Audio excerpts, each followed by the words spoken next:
Welcome back into the Pick and Roll NBA podcast with Jet and Sap, presented by Full Press Coverage. Last week, we were singing the praises of my Boston Celtics, Sap, talking about how fantastic they've played and how they're really gearing up for a deep run in the playoffs.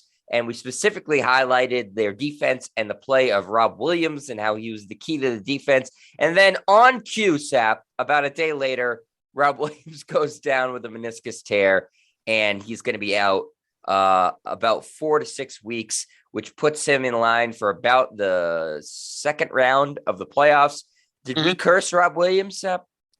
Probably, but we couched it, right, by saying, fingers crossed that he remains healthy, because he's never really been a durable guy throughout his career. This is the most durable he's been. Again, we're talking about a big athletic guy who plays with a lot of torque, a lot of force, and the more you go up, the more you go down, the more you go up, the more you go down, you're going to be susceptible to injuries, and that's what happened. Now, they went in, they clipped the meniscus, and we heard 4 to 6 weeks, which I never believe when it comes from the Celtics, because they've had a long history of saying, yeah, so-and-so's coming back, and then the player never comes back, whether it's Kevin Garnett or Shaq or Kemba Walker, or whoever. They always seem to, be more optimistic than being realistic. That's but a then good you point. got, yep.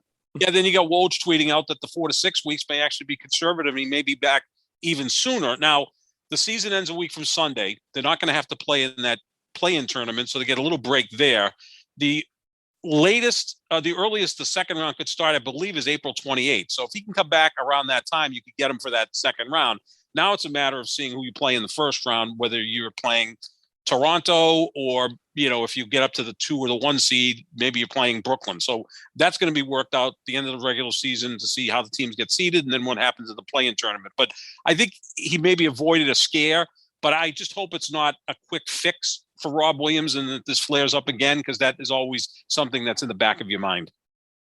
Yeah, I mean, you did say, and we've been saying all season long that he's not the most durable guy, and I think you raise a good point because of the style of his game, because of how athletic he is. He's launching, and so there's bound to be some knee injuries. That's sort of our concern with Ja Morant. We talked about, weeks ago how much we love Ja Morant. Everybody does, but that's the concern with these uber athletes, is that sometimes the knee will break down on you because you're putting so much pressure on it.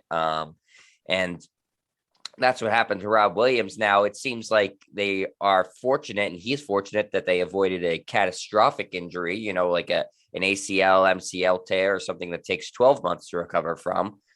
So even if Rob isn't able to come back for this postseason, and obviously the Celtics and myself are crossing our fingers that he does, because it completely changes their outlook.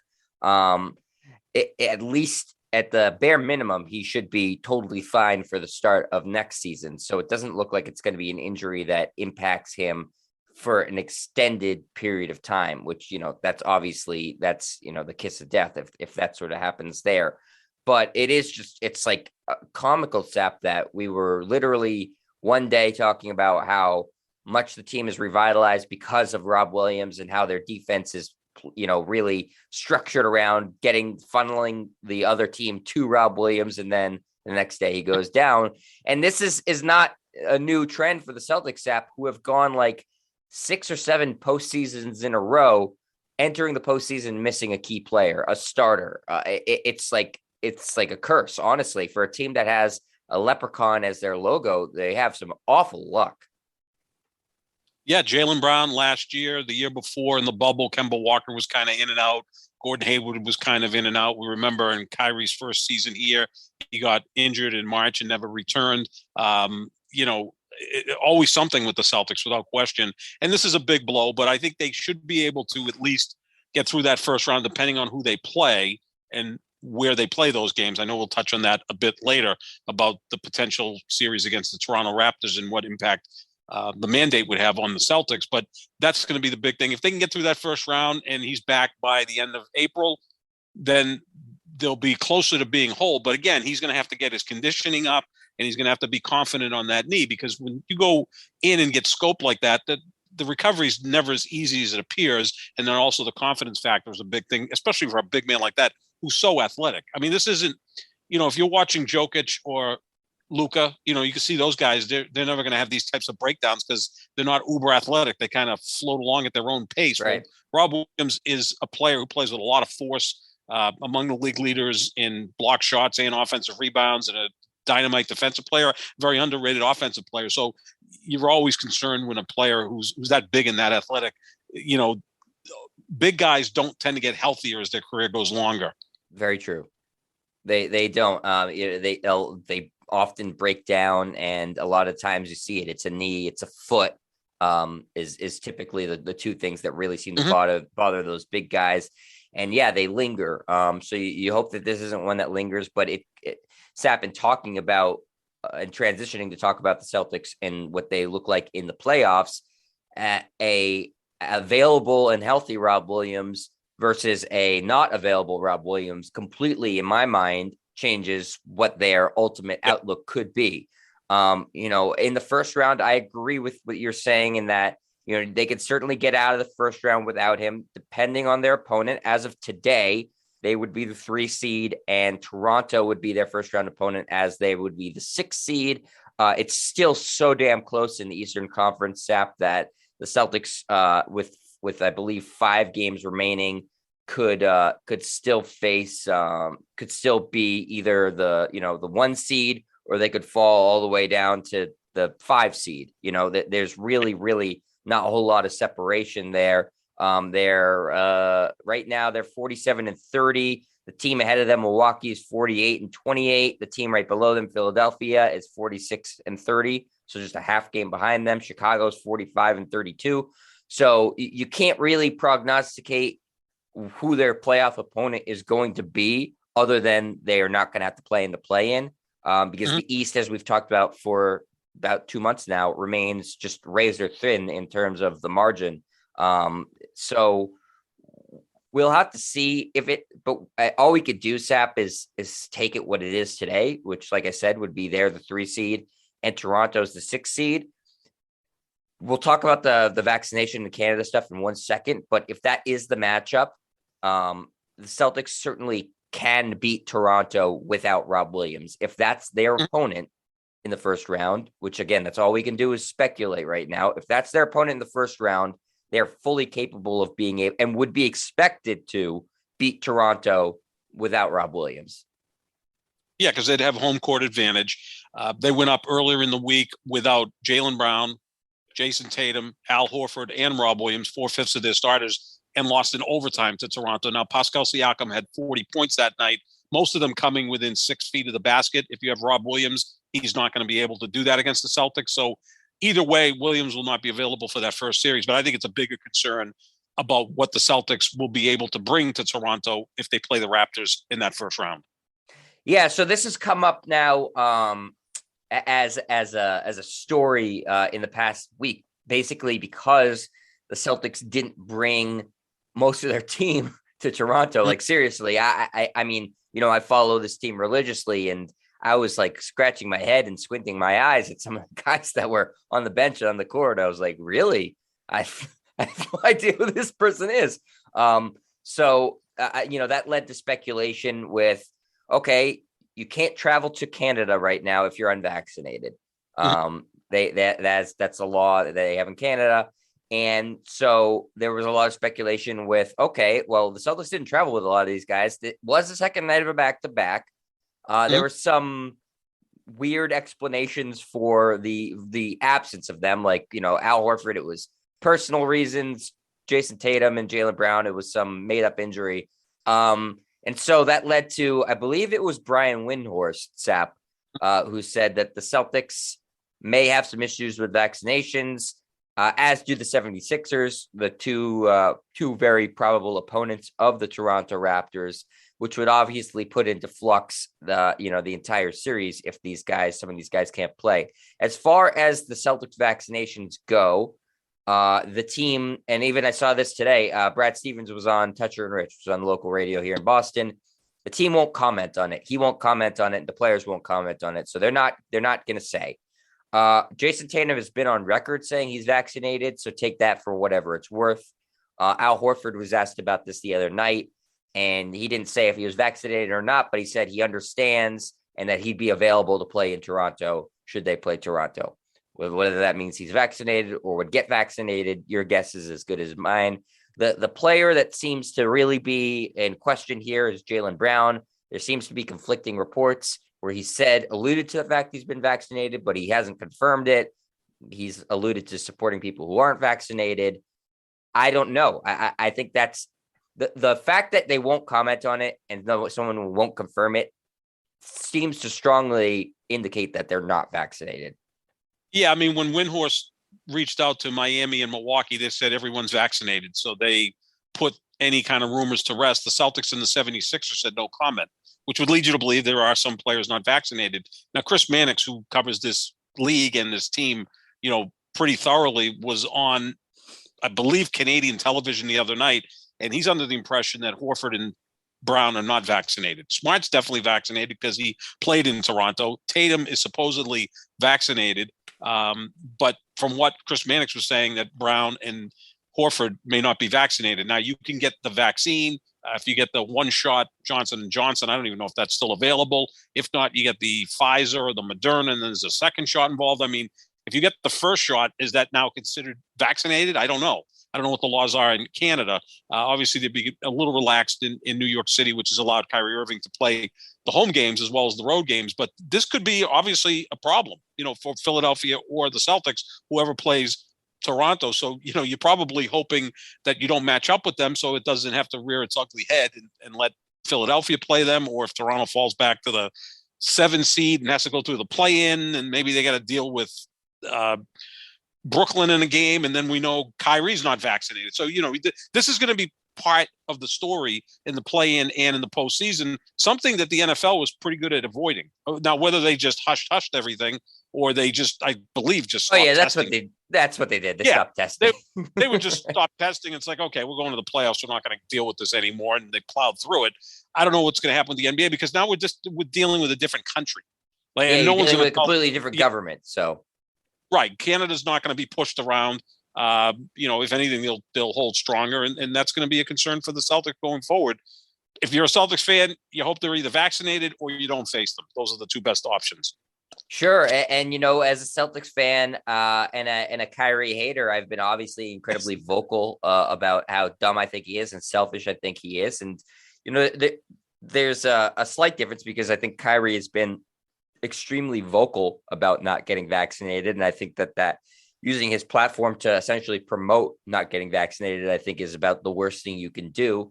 But if Jaylen Brown or Al Horford or whoever isn't vaccinated on the Celtics, it's only fair and right that I criticize them too and would be incredibly disappointed. Now, I don't think it's as bad as promoting not getting vaccinated like Kyrie, but it's still really bad and selfish. And if you do play Toronto, which is, again, if the season ended today, who you would play, then you're putting your team at a massive disadvantage. And I look at it as a big FU to the fans, who've paid their hard-earned money and waste their time watching a team that isn't willing to fully compete. I think that it's incredibly disrespectful to the fans. And it's obviously, we've talked about this before, Sap. We think it's a huge detriment to society to not get vaccinated. So I can't say definitively if they are or aren't because they won't confirm it. But if Jaylen Brown isn't vaccinated, it would really change my perception of who Jaylen Brown is. And, we've talked a lot about how much we like his personality and how he's, somebody who's vocal and willing to stand up for what he believes in and is a really smart guy on and off the court. But this would completely, like Will Smith slapping Chris Rock in the face, it would completely change my perception of the person. Yeah, absolutely. Because, your perception of the person changed very quickly on Oscar night. And you would think that Jaylen Brown would have been on board with this or spoken out about it. And he's kind of skirted the issue. So, yeah, we're going to find out soon enough if they play Toronto. I mean, probably in the perfect world for the NBA, Toronto falls and has to play in the play-in tournament, doesn't even get a home game and loses quickly, and that doesn't have to be dealt with. But that's such a well-coached, well-constructed team. I wouldn't bet against them. Right now they're 2.5 games up over Cleveland with about 5 left to play. So yeah, they probably are going to end up as the 6 seed, Sap, 6 or 5 seed. Yeah, so they're going to be in there. They're not going to have to be in the play-in. Meanwhile, Brooklyn's kind of fallen a little bit. They may actually have to play in the 9-10 matchup, which, doesn't give you an opportunity to lose. If you lose that first game, you're gone. Yeah. So that could happen for Brooklyn. I mean, same thing out west with the Lakers, who are just, I don't know how they're going to get in, but they may. But they would be part of the 9-10 combination, so they have to win 2 games in the play-in to even get into the postseason. So, yeah, a lot of things still to be determined over the final 9 days of the regular season, and then we'll go from there in the play-in tournament. But, yeah, this will come to light because you can't say, well, by the way, Jaylen Brown and Al Horford are not going to travel to Toronto with us because, one has a bad knee and one has personal reasons. I mean, we're not stupid. We could kind of read that they're not vaccinated. Yeah, of course. And so if obviously that changes the complexion of that series. So it's too hard to sort of speculate it now because you're speculating on, one, who the opponent's going to be, two, if those players are or are not vaccinated. So there's too many scenarios right now to say definitively, okay, the Celtics would win or lose that series. If I'm going off the assumption that everybody can play in Toronto and they should be able to beat Toronto without Rob Williams, the second round obviously is where it gets really dicey for the Celtics if you don't have Rob Williams, right? I don't know of those teams, unless there's a major upset. I don't know of Milwaukee, Miami, Philadelphia, if you could beat any of those teams. No, I think it would be difficult. First of all, Milwaukee, you'd have to deal with Giannis. Good luck with that. If you're playing Philadelphia, you have to deal with Embiid. Now, Horford's been able to play Embiid, pretty well over the years, but let's face facts. Horford's getting older. Embiid is right in his prime. And if you're looking at Miami, Bam Adebayo is a tough matchup with or without Rob Williams. So, yeah, those 3 teams would present major problems in round 2 if you don't have Rob Williams. Kind of ironically, the team you'd want to face in the second round. And again, we still don't know how this is all going to play out with seedings. Brooklyn would probably be an easier matchup than those 3 teams because as great as Kevin Durant is and Kyrie Irving is, Rob Williams, look, you want him in the series against anyone. You can kind of make do without him against Brooklyn because those guys score more from the perimeter. They're not really low post players. So that might be the easiest of the matchups. But yeah, Milwaukee, Miami, and Philadelphia would all cause major problems without Rob Williams in the second round. Yeah, so it changes the length of his injury completely changes the complexion of if the Celtics could go deep and get to the Eastern Conference Finals or even win the Eastern Conference. If they have him, they certainly have a chance. If they don't have a chance. I think it's as simple as that. Yeah, I mean, he's that important. I mean, you would hope that you could plow through with the players you have. Now, you can have a debate whether he's the 3rd or 4th best player on the team. I think he's such a unique player. That's what makes him. Yeah, that's it, Sep, and it's because the East is so competitive this year. So it's that, even if it's an injury to your 3rd or 4th best player, you need to be at full strength to be able to get out of this. The healthiest team of these top contending East teams is probably going to be the team that gets out of the playoffs, right? Yeah. I mean, look at Brooklyn last year. They played with Durant. Harden was injured early in the second round of that series, and Kyrie got hurt midway through. So they basically played with Durant, Kyrie for a few games, and a hobble James Harden. That wasn't enough to beat Milwaukee. Now, if you had both of those guys healthy, probably you beat Milwaukee. But yeah, no, it's going to come down to the health of these players because it's so even in the Eastern Conference. I mean, look, the top 4 seeds, you can throw a blanket over them. If Rob Williams is playing, the Celtics can compete with Philadelphia, Milwaukee, Miami, Brooklyn. Absolutely. They can play with any of those teams and beat any of those teams. Without Rob Williams, much, much tougher route. Yeah, absolutely. I mean, that we did a whole show, Sap, last week on how important Rob Williams is to this team, not knowing he was going to get injured. But it almost works perfectly. Go back and listen to that show and you can see exactly what the Celtics are missing when they don't have Rob Williams in the lineup. You saw it last night the other night against Miami. So, that's the unfortunate news for the Celtics. The fortunate news for them is that it seems like the surgery went really well. But like you did say, Sap, it's not like the Celtics medical staff has been Nostradamus on their prognostications here. So you have to take anything with a grain of salt, without a doubt. Yeah, and he's a young player. You've got a bright future with him. And anytime you go in and do things to the knee, it can take longer than anticipated. Right. So it's switching gears here, we were just talking about the Eastern Conference and, two of the top teams, Philadelphia and Milwaukee, have 2 of the top MVP contenders. The other team is out west, Nikola Jokic on the Denver Nuggets, another one of the top MVP contenders. The latest straw poll that the league conducted had Nikola Jokic as the MVP frontrunner, which was different from the week before, which was Joel Embiid. But last week, when you and I talked about it, we both said Giannis is the most deserving. Mm-hmm. And what's Giannis done since we said that? He's beaten Brooklyn and Philadelphia, two of the top teams in the East, and had fantastic games against them. Against Embiid, he had the game-winning block on Embiid, I believe, had 40 points in that game, had 40 points against the Nets the other night. I think, honestly, if anybody who can vote in the MVP has cast their ballot already, they should not be allowed to vote ever again. This thing might come down to the last game of the season.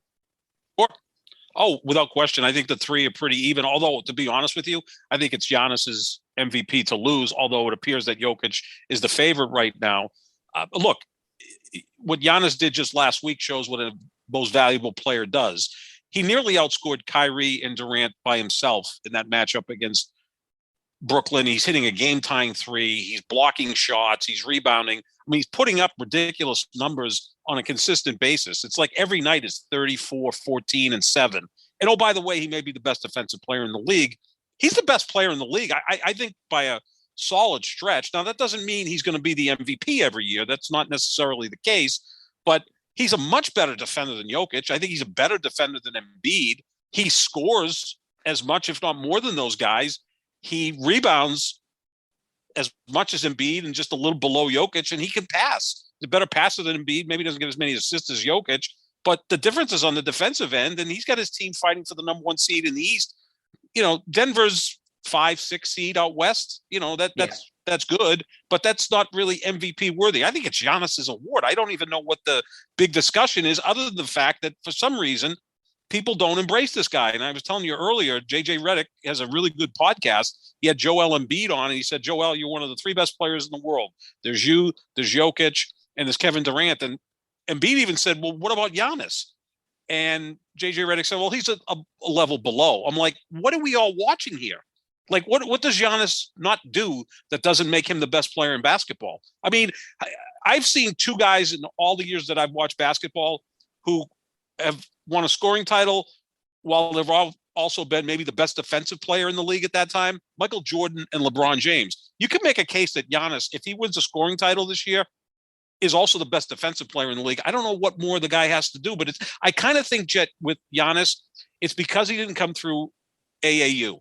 He came from Greece. He didn't even come through the European system like Jokic or Luka, Right. And he played at Kansas, so he has that kind of American connection. I just think people look at Giannis and go, I think the players kind of look at him like he's not one of them. Because remember what Harden said a few years ago when they were in the MVP race, and he said, he only runs and dunks. Mm-hmm. That's good. I mean, that's not wrong with that. Yeah. No, yeah, but that's just it's so ignorant of what he does. I saw this StatMuse, which is a really good Twitter account to follow because they tweet out all sorts of great NBA stats and stuff like that. Since Harden said that about that he only runs and dunks, he doesn't have much skill. Giannis has won a championship, a Finals MVP, an MVP, a Defensive Player of the Year, 3 All-Stars, 3 first-team NBA, 3 first-team All-Defense, All-Star Game MVP, a 50-point game in the final, closing game of the finals, and and this year he might win MVP and Defensive Player of the Year again. Yeah, I don't know what more. He's the best player in the world. I mean, and look, that's tough for me to say because LeBron's my guy, but Giannis is the best player in the league right now. I mean, okay, he scores more than Kevin Durant. Now, I'm not saying he's as good a scorer as Kevin Durant. Those are two totally different things. He's a significantly better rebounder than Durant. I think he's a slightly better passer, although Durant's a really good passer. But he's a better defender than Durant, and he's durable. He's played 100 more games the last 3 years than Kevin Durant has. That means something. I mean, Tracy McGrady came out with a statement a couple of weeks ago and said, yeah, if he was playing in my day, he'd be a role player coming off the bench. I'm like, what? How many 6'11" dudes that are that athletic that play their ass off every night have we seen in the history of the league? Not many. He'd be better almost in Tracy McGrady's era because they wouldn't care about 3-point shooting at all. Right. Yeah, because he wouldn't even have to attempt those. I mean, he'd just be, a freight train down Hill to the basket like he is anyway. Like the disrespect for this guy is baffling to me. And again, I just think it's because he didn't come through the system. He's so likable too. It's like that's the other thing. He's re-signed Milwaukee. The best of the guys are like, oh, that's so stupid. Durant's on his third team, LeBron's on his third team. Everybody's moving all over the place, and this guy's like, yeah, I'm comfortable here. Like he is. He's the most likable guy. It's almost like he's too good to be true. Yeah, and I think we talked about this last week too when we were talking about the MVP race too. Sometimes when you win a couple, there becomes voter fatigue. Like LeBron, you could certainly you have made the case, I think, successfully that, he deserves more MVPs than he has, which, he's got 3, right? 4. He's got 4. Maybe he should have. Yeah. I mean, Jordan has 5. Kareem has 6. So, yeah, I mean, I think he should have more. I mean, when you've been the best player in the league for, 18 years, it makes sense that you would win that many. More than 4, yeah. And again, Durant only has 1, but how many times has Durant been the best player in the league? Like, right. Never. Kobe only has 1. Like, sometimes there's fatigue. You don't want to see the same guys. I honestly believe Giannis fully, look at his team right now. They're surging. They're playing their best basketball. So that counts for something. And honestly, look at his players around him. We like Drew Holiday. We like Chris Middleton. Okay, but this is not a super team or anything like that. Nope. I know he's not dragging a crap team, but it's not like he's getting a huge amount of support from his cast. If take Giannis off that team, they're not I don't know that they're a playoff team without him. No, they're probably in the play-in tournament, and they haven't had Brook Lopez for most of the year, right? He's just coming back now, and that's a big defensive guy for their system, right? So that's the big thing that Embiid and Jokic have going for them too in terms of the narrative, because oftentimes it comes down to that as well. Embiid didn't have Ben Simmons for most of this year, and so he had to carry this team, and Jokic hasn't had Michael Porter or Jamal Murray this year, and he's had to carry the team, but there's been injuries on the Bucks too, and Giannis has just quietly gone about his work and wins games and has a better record than those two teams. Yeah, and again, he may lead the league in scoring. Like, that's pretty important. And then throw in 12 rebounds and 6 assists, and he puts up on a consistent basis numbers that are slightly better than Karl Malone's were, right? But he's a better defender, and I think a better leader. So you put slightly all that more together, likable. Very much more likable. Absolutely. I mean, and Malone won 2 MVPs. One came after Jordan left the league, and one was Jordan's final year in Chicago. And that kind of got Jordan pissed off, and may have been Jordan didn't really need any kind of reason to get pissed off, but that, fueled him to beat Malone in the finals. Look, if Jokic wins it, it'd be somewhat like Steve Nash winning back-to-back MVPs. You look back 10 years later and go, how'd that happen? Although I thought Jokic deserved it last year because he was more durable than Embiid. Embiid missed a lot of games. He's been more durable than the other two guys this year too. To his credit, he's played 70 games. Yeah. Embiid and Giannis have played 63. 63 is fine. But Jokic, doesn't get hurt, which is wild. Yeah, he and Luka, they're so they just look like 2 old guys playing at the Y. Like they're never gonna. Luka, I know, had some sort of hamstring issue a few weeks back when they played the Celtics, and he showed up out of shape, right? Yes. He was probably 280 pounds when training camp started.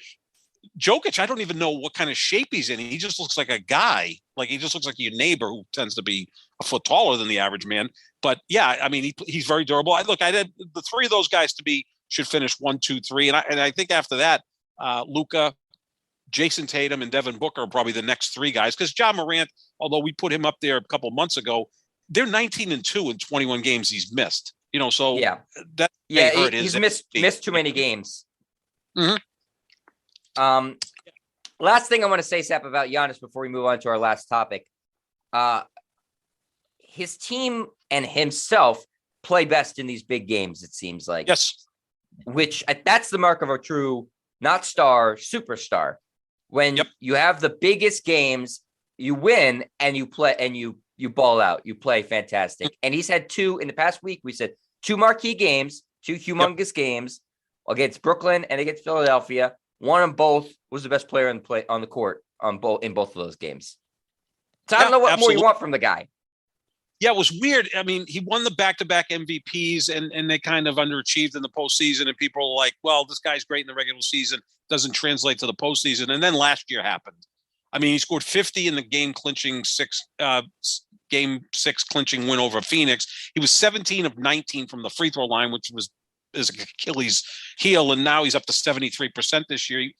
I don't know. I don't know what more people want from the guy. Yeah, I mean, those were statement games. There's a chance they're the 1 seed. So they have home court throughout the playoffs until they get to the finals. And, if they have a rematch against Phoenix or even Memphis, those teams would have home court advantage. But I don't know why it's not a 3-horse race. It seems like it's Jokic and Embiid with Giannis as like an afterthought. And I'm like, the guy has outperformed everybody. Like, I don't know what more he can do. Yeah. So, all right, last topic of the day. Giannis is obviously going to be a Hall of Famer when his career is over, but the current crop of Hall of Fame just got announced. Sap, not the most star-studded class, but right. One guy I would have certainly put in, and that's the headliner is Manu Ginobili.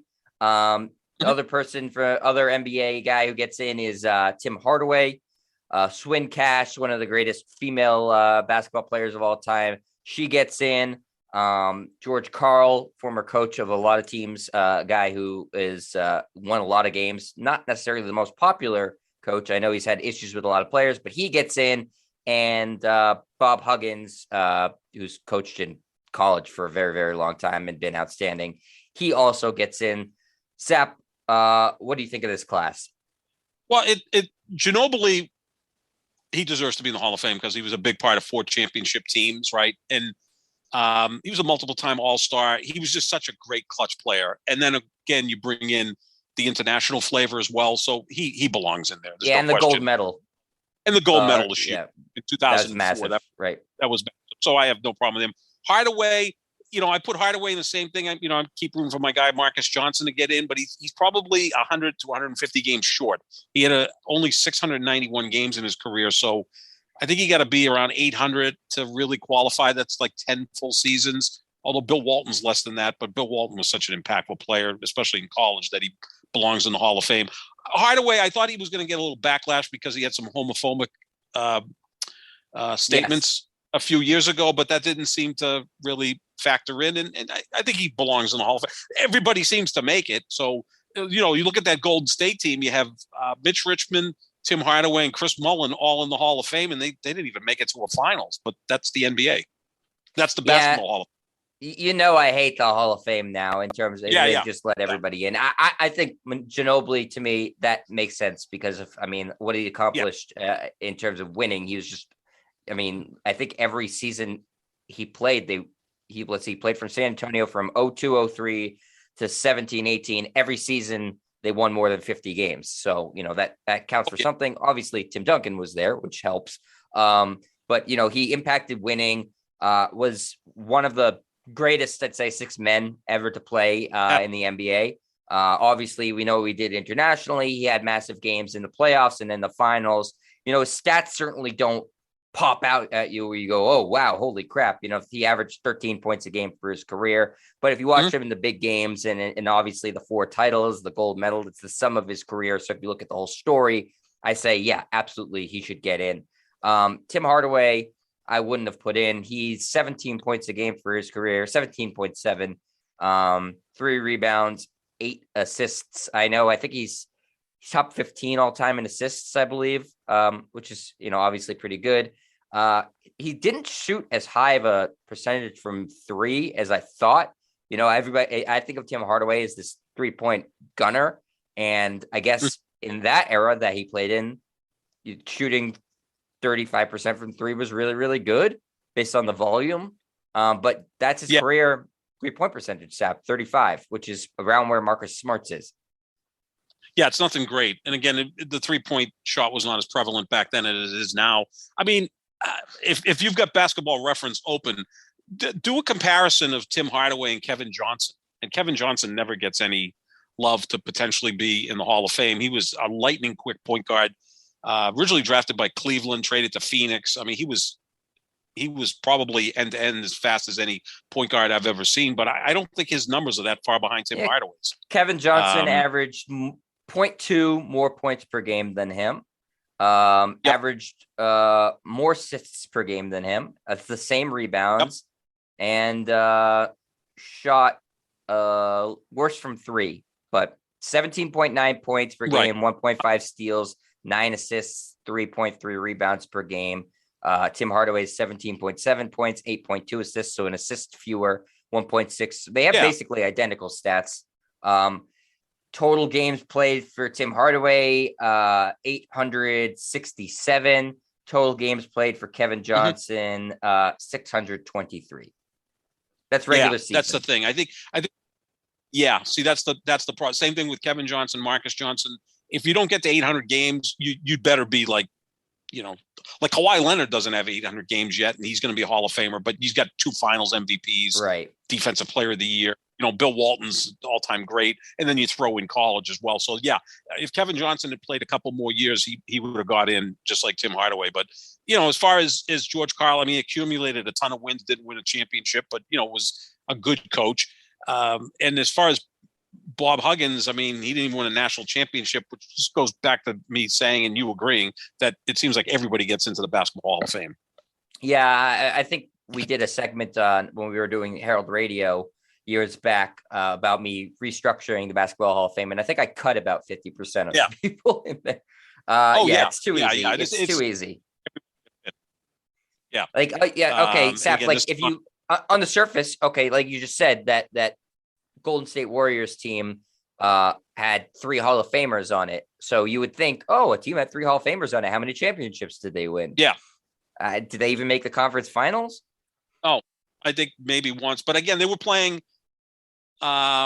Things started to change. Let's see, the late 80s, early 90s. So the Lakers were still potent. And then the early 90s, you kind of had a different representative. Rockets. You had a little bit of Utah there in the later 90s. Yeah, it was almost Seattle. Like every year the team Seattle was in there. So you had all these different those teams. Portland had some nice. Utah, 2 Hall of Famers. Seattle, 1. 2 Hall of Famers, yeah. Houston, 1. Just Elijah 1. Yeah. And you had 3. And you had 3 in Golden State. They played at a very fast pace.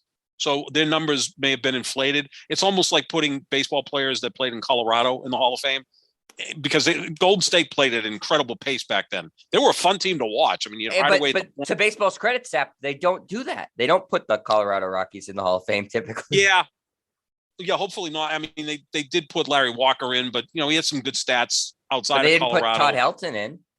No, Todd Helton's not in. Yeah. Andres Galarraga, who put up huge numbers in Colorado. Right. So again, it's the era, the style of play. I mean, if you're a running gun team and you have 110 possessions a game, I'm just throwing a number out there. Of course, you're going to have more points, rebounds, and assists. You're just playing at a much faster pace than other teams. Like I said, they were a blast to watch, but I don't know if they, I think Mullen was the best player out of those 3. He made the dream team. Mitch Richmond was really good, as was Tim Hardaway, but I don't necessarily think of them as Hall of Famers. No, and I think the Basketball Hall of Fame is so allergic to saying we're going to have just a really small class this year. Put in 1 guy or put in no people. Like there's nothing wrong with that. That's that's sort of the problem. You can't go into every year and saying we must fill a quota of X amount of players that go in. Like then it's not the Hall of Fame. That's not special. Nope. So I'm okay with Ginobili, not okay with Tim Hardaway. The coaches, whatever. And Swin Cash is a no-brainer. I'd say she's top 5 WNBA player of all time. So that was an obvious one. Absolutely. Not a star-studded class by any means. But I'm sure Skip Bayless will be there because Ginobili to him is a top 5 all-time player. Absolutely, yeah. That's one of his top 5 at least. Right. Doesn't he have Ginobili ranked above LeBron? Probably. Yeah. I mean, he's got a lot of guys ahead of LeBron, which is good luck. But no, Ginobili belongs. Yeah, he was a sensational player. All right, Sap. Well, that's going to do it for us for this edition of the Pick and Roll NBA podcast with Jet and Sap. If you want to find the show, just type that in and you can find it anywhere podcasts are found. We are presented by Full Press Coverage. And you can find the YouTube version of the show at youtube.com/JetsDryer. If you want to see our social medias, where Sap runs great polls every week. And, it's not just limited to basketball. We'll also talk about, on social media, our reaction to Will Smith's slap. I'm sure Sap had some strong thoughts about that. Actually, I did a whole podcast, Sap, with our friend Mike Molino about it. We did an hour and a half on Will Smith's slap. I was on his show, which was very nice. Shout out to Double M Media, to Mike and Marv, who do a great show there. Yep. But yeah, we did an hour and a half about the slap. So check out at John Sapp 25, at Jets Stryer, and get all sorts of great information there off our social media. And we'll be back next week with some new editions of the podcast as the playoffs are really, really close. So there's tons of stuff to talk about, especially in the Eastern Conference, where we have no freaking clue what the standings are going to look like this time next week. But we will get you covered on all the latest stuff and get you ready for the playoffs. And we will be doing multiple shows throughout the playoffs, just like we did last year. So make sure you stay tuned for all of that. And we will talk to you later, everybody. See ya.